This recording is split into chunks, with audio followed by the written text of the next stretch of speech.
Now imagine what would happen if you went onto a website and nothing works. You go back to your browser, you clear out the cache, you restart your computer, delete all the temporary files, and still the website doesn't load. You try another website, and that too fails to load. This is not a dystopian scenario. It actually happened today. It is also not a scene from the movie Enemy of the State, where Will Smith tried to charge his credit cards and none of them seemed to go through.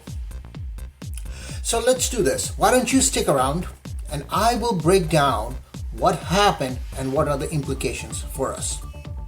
In the meantime, go ahead and click on the like button and subscribe to the channel. I'll be right back.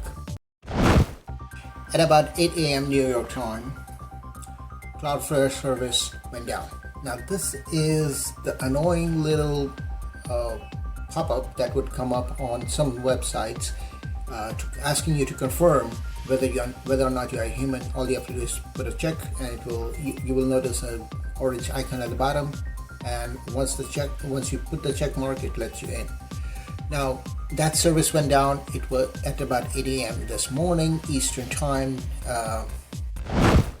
At about 8 a.m. New York time today,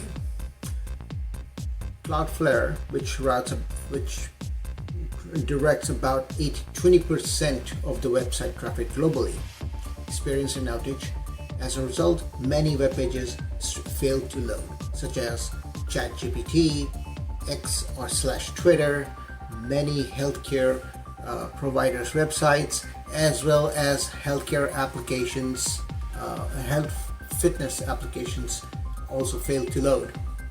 Now the down detector lit up like a Christmas tree, with over 11,000 reports coming in from New York all the way down to Nairobi, Kenya.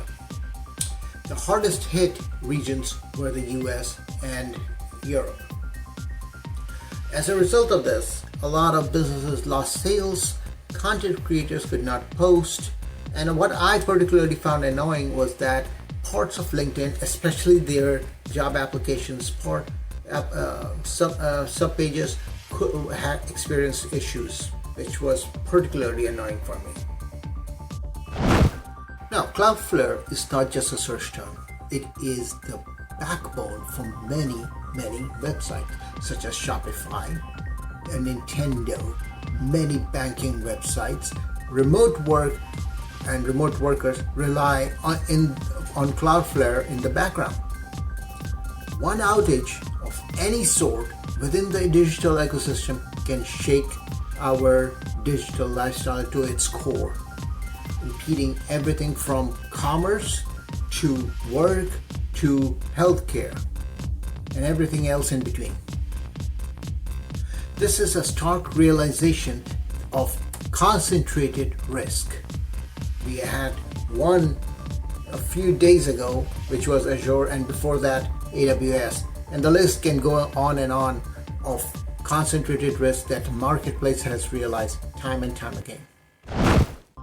This was not, and I repeat, this was not a cyber attack. It wasn't North Korea or China just coming in to attack us.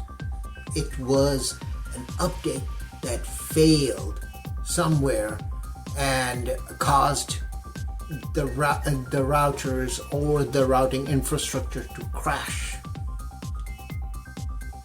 Again, concentrated risk realized. One failed update in the entire software chain caused a massive outage that lasted 3 to 4 hours today, causing probably billions of dollars in losses worldwide.